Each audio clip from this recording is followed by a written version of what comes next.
Hello, my name is Gabe Drake, and I am the president of the Winchester High School National Honor Society. On behalf of our organization, I would like to welcome you to the 2020 Veterans Day program. Today, it is our privilege to say thank you to all of America's veterans and to let them know that we appreciate them for their service and honor them for their sacrifices. The price of freedom is high. We cannot afford to forget those willing to pay it.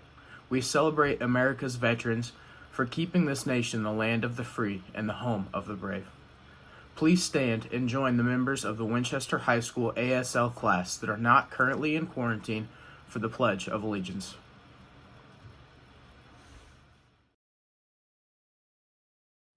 I pledge allegiance to the flag of the United States of America and to the republic for which it stands, one nation, under God, indivisible, with liberty and justice for all. Please remain standing for the band's performance of the national anthem.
In Flanders Fields.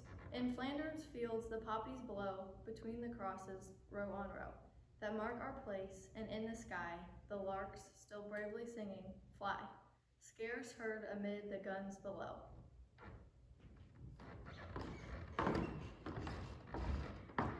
We are dead. Short days ago we lived, felt dawn, saw sunset glow, loved and were loved, and now we lie in Flanders Fields.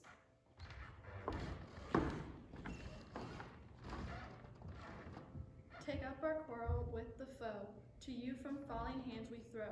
The torch be yours to hold it tight.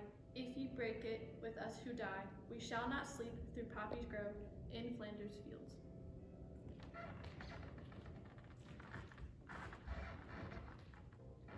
These are the lines of the poem In Flanders Fields.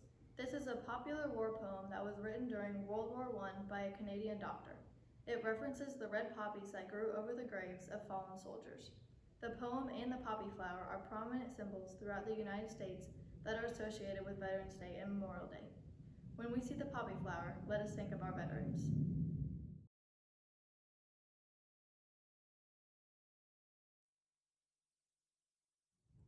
We would like to take this time to recognize a local veteran who attended our in-person program last year.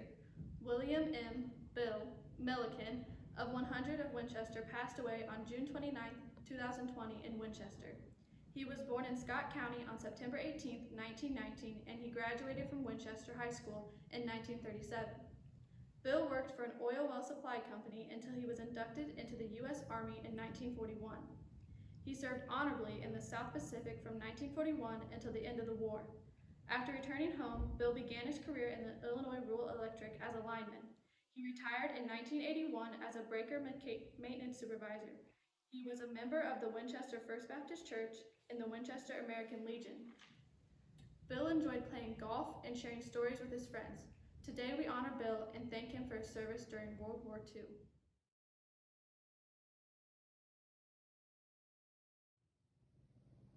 A veteran is someone who, at one point in their life, wrote a blank check made payable to the United States of America for an amount up to and including their life. This is an important quote that certainly has meaning to all veterans and their families. Although we are not able to hold an in-person assembly this year, the National Honor Society recently interviewed 12 local veterans in an attempt to still bring their stories to you. These veterans were of different ages, they had many different jobs, and their years of service in the military varied. However, they all had one thing in common. They all put service to their country first. At this time, we would like to share some portions of these interviews with you.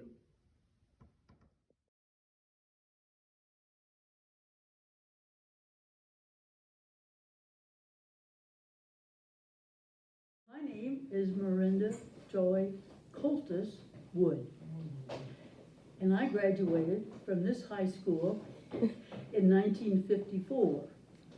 And so then I went to Western Illinois University and graduated from there in 1958. And it was at that point that I joined the Air Force. And I ended up with 26 years and 1 month of active duty service. My name is Emery Wood, and I had a total of 27 years of service in the United States Air Force. My name's Chuck Roberts. I entered June 10th, 1969. I got home December from Vietnam, from December 22nd, 1970.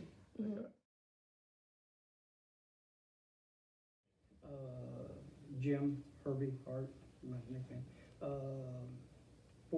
3 years and 9 months. 3 years. I got it early out. What branch did Army. you serve in? The Army? All right. My name is Rick Cruz. I currently live here in Winchester, Illinois. I am a partner in the law firm of Thompson, McNeely and Cruz, and I served in the United States Army from 1983 to 1987.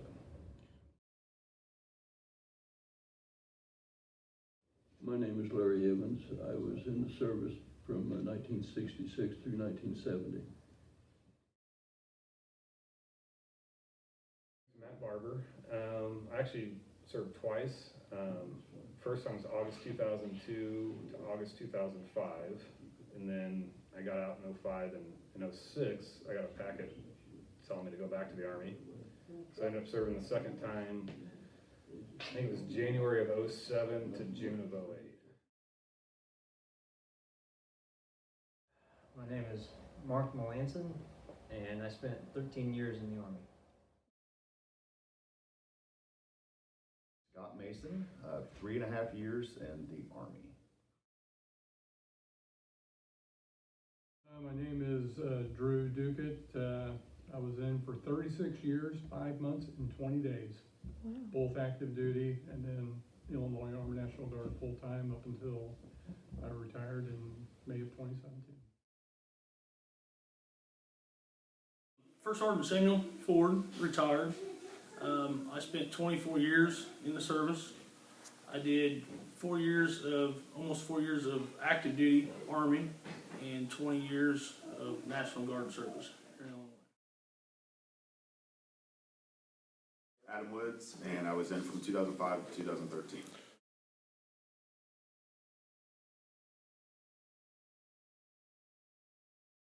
I want to be a part of the best, and there was no way that I could. I always did everything in my life kind of, halfway.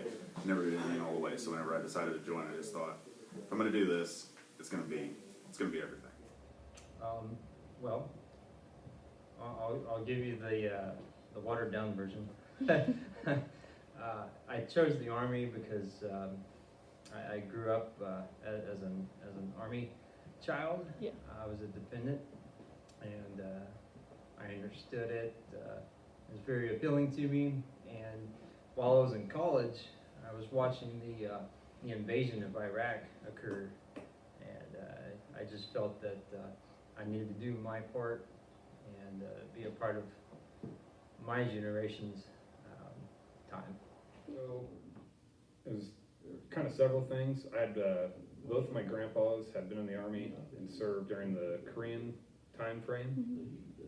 So that kind of played into it.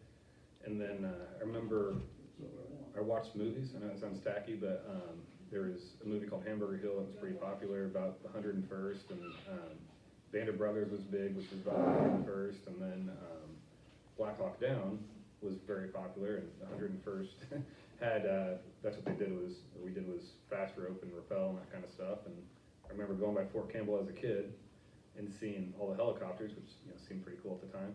Yeah. So it was just kind of, that's where I wanted to go, and I kind of had some lineage and kind of had a desire to go there, I guess.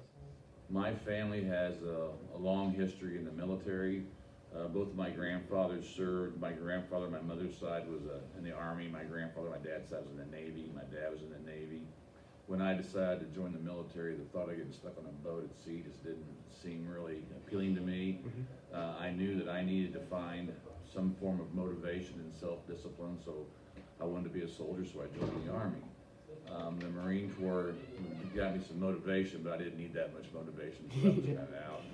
And well, the Air Force is the Air Force, that was just out. Well, I have to be honest about this and say that maybe when I was in high school and college, I didn't do very good research.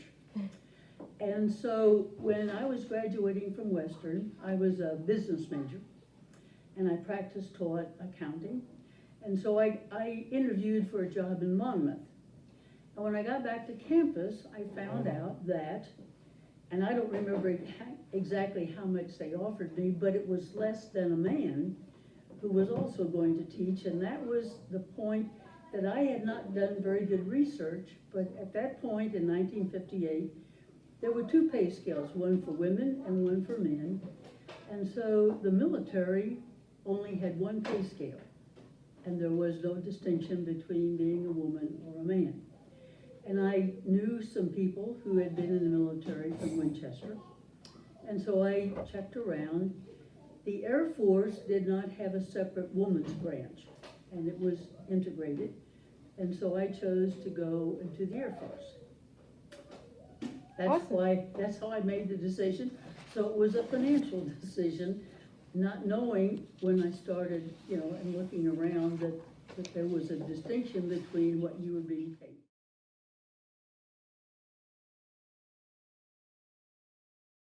Start out, it was rough.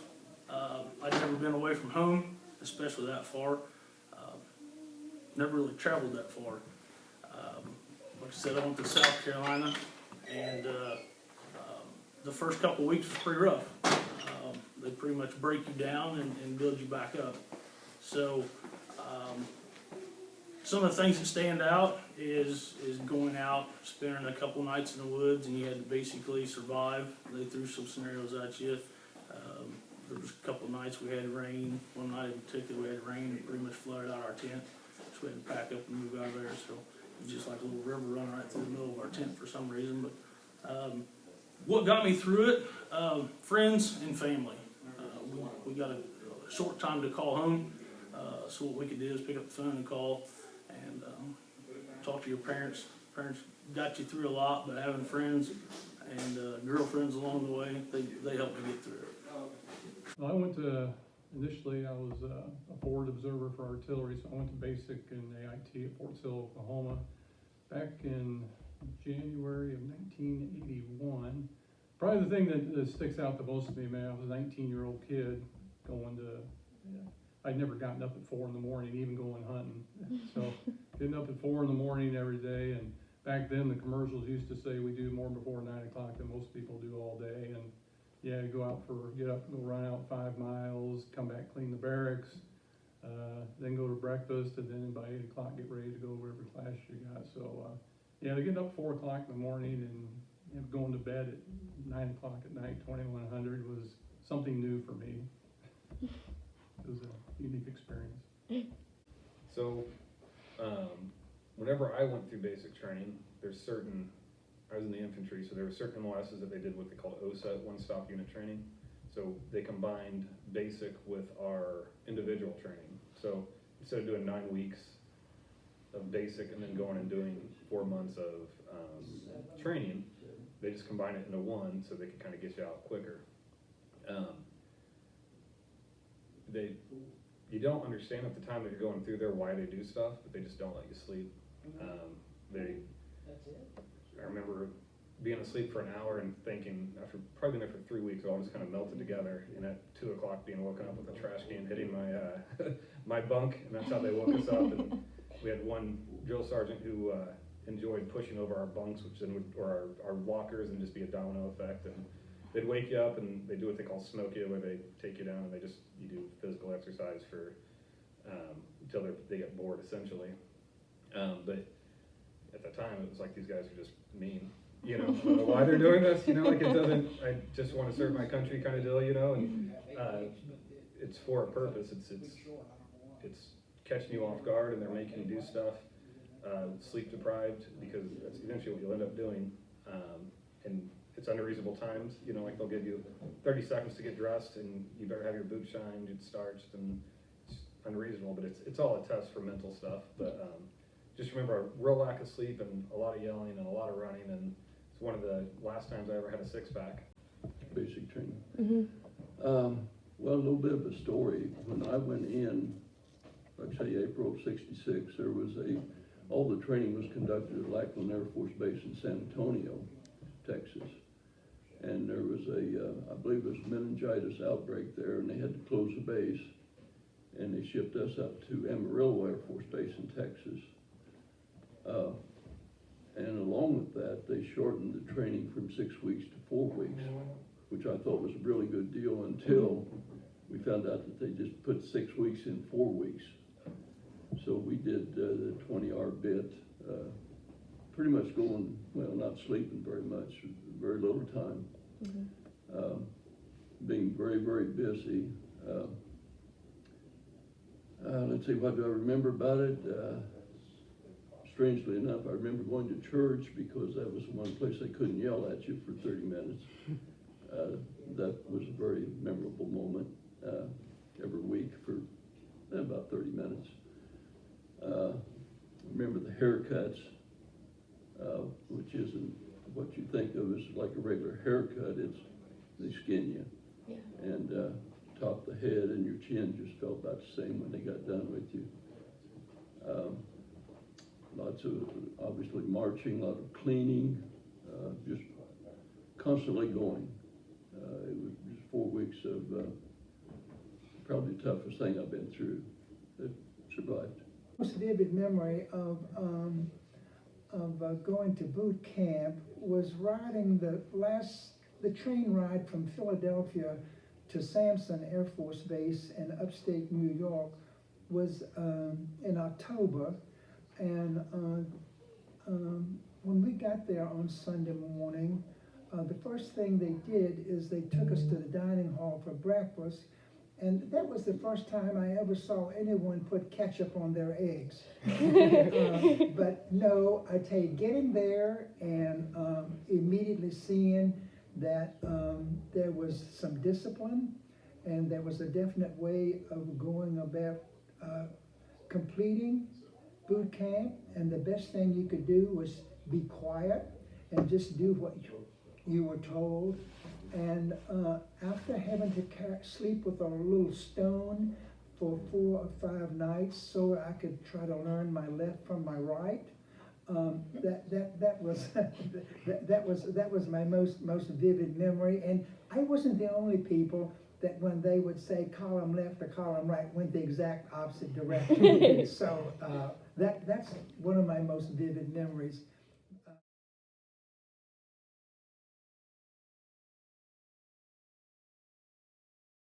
When I was in the Army, I was airborne. So one of the one things you will never ever forget, and it depends on if you realize this or not, but one of the things you'll never forget is your first jump, for obvious reasons, and your last jump, if you know it's your last jump. I had a guy tell me when I was in, you know, he goes, remember how scared you were and how anxious you were on your first jump? He goes, wait till your last one. And I didn't understand what he meant. Well, when you're in the military and you're airborne, you have to jump on a regular basis to keep your jump pay. And as I was phasing out and I was out processing, I needed to get one last jump in, and I knew it was gonna be my last jump. And then all of a sudden it hits you, okay, I just have to do this one more time and not have anything go bad. And honestly, the anxiety of that last jump was as bad, if not worse than the first one, because I only gotta do it one more time and not have something go wrong, so. This guy named Jerry Sleevey from New York, and he was a tracker. They trained trackers. If we got hit in the night, he'd be able to follow the trail and find them. So I used him as a point man. The point man was to clear the way for the rest of us. He was the eyes. He was always watching the ground for sights and sounds and everything. And we'd stopped one day that we were really grubby looking, and his pant leg was torn at the knee. And he stopped and was wiping the sweat off of us, and he felt something on his knee. He looked down, there was some string like that you could barely see strung across the trail, and it was a quarter-pound block of TNT that was waiting for us, and that's how close we'd come.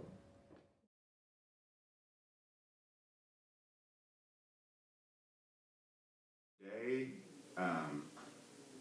I had both of my brothers come down to North Carolina to help me move home. My older brother and my little brother. And I had been working really hard to get this this award called a Navy Marine Corps Accommodation Medal. And I worked and worked and worked for that for 8 years. And my goal was to get that. I was a sergeant when I got out. And my goal was to get that as a sergeant. I only knew one other sergeant, his name was Richard Weichman, that had one as a sergeant and below. It's usually a staff NCO to an officer award. I mean, you gotta really stand out to get it. So they moved me down and had my little ceremony, and I left. And I got about 2 hours from base, and we were on our way home, and one of my staff sergeants called, Staff Sergeant Chung. He called me, and he said, "Hey, your Navy comm just came back approved."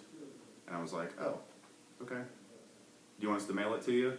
And I said, "You're not mailing me anything, because there's no way I'm ever going to get it." I said, "We'll be back." And I remember that day was the day that both my little brother and my older brother were there, and they watched me get that award, and it was awesome. Then we drove home, and I think I took maybe a week off and went and got a job and started working, and I farm now.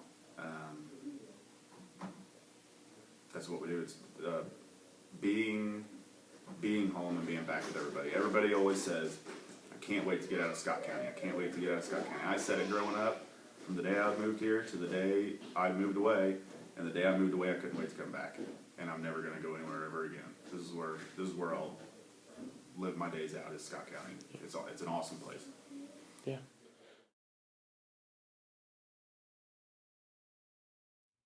You can watch each of these veterans' full interviews on the school website at the National Honor Society page.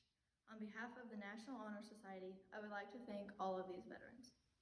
Colonel Joy Wood, Lieutenant Colonel Emery Wood, Specialist 4 Herbie Hart, Sergeant Charles Roberts, Sergeant Rick Cruz, Staff Sergeant Larry Evans, Sergeant First Class Mark Melanson, Specialist Scott Mason, Colonel Drew Duquette, Staff Sergeant Matt Barber, Sergeant Adam Woods, and First Sergeant Sam Ford. We would also like to thank the Winchester VFW Commander Matt Barber for his help with this project.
Mr. Taylor, and my Grandpa Jerry. I love you. Thank you, Dad and Grandpa. Thank you, Uncle Austin. Thank you for my dad, Adam. Thank you, Fred Lawson. Thank you, Uncle John. Thank you, Poppy, for being in the military. Thank you, Grandpa. Thank you to my dad, Stephen Stewart. Thank you to my Papa Jerry. Thank you to my uncle and Chase Burke. Thank you to my grandpa, my dad, and my uncle. Thank you, Papa Jimmy. Thank you, my grandpa. Thank you to my cousins. Thank you, my Uncle Lucas. Thank you to my great-grandpa and my grandpa. Thank you to my brother, Jared Bigham. Thank you, Papa, for being in the Navy. I'm thankful for my grandpa, Larry. Thank you to my dad, Josh. Thank you to my Uncle Kurt. Thank you, Georgette Arnold. Thank you, Travis Liddick. Thank you, Grandpa Gilbert and Grandpa Ronnie. Thank you, Dad. Thank you, Pop Roger. Thank you to my grandpa who was a National Guard. Thank you for my grandpa that was in the Army. Thank you to my dad. Thank you to my Papa Jerry. Thank you to my uncle who was in the Army. Thank you, Grandpa. Thank you to my mom. Thank you to my Grandpa Holby. Thank you for my uncles. Thank you to my dad. Thank you for my cousin Tyler. Thank you for my dad, Matt Bobo. My dad, Sam Ford. Thank you, Michaela. Happy Veterans Day! The song Taps is a distinctive bugle melody that dates back to the Civil War. Taps would signal lights out for soldiers to go to sleep. It is often played at U.S. military funerals and memorials. Please stand for the playing of Taps by Will Mason.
Today, the public will recognize and honor our veterans at an 11 o'clock ceremony at Monument Park in Winchester. Mr. Vortman will live stream the ceremony on the school's YouTube channel for all students to watch. We encourage you to watch this ceremony. We also encourage students to remember that they are always invited to this ceremony to honor our local veterans in person. Let us always acknowledge the importance of supporting our local veterans. To all veterans, we thank you for your courage, strength, and dedication. We recognize and honor you for keeping us safe. Happy Veterans Day.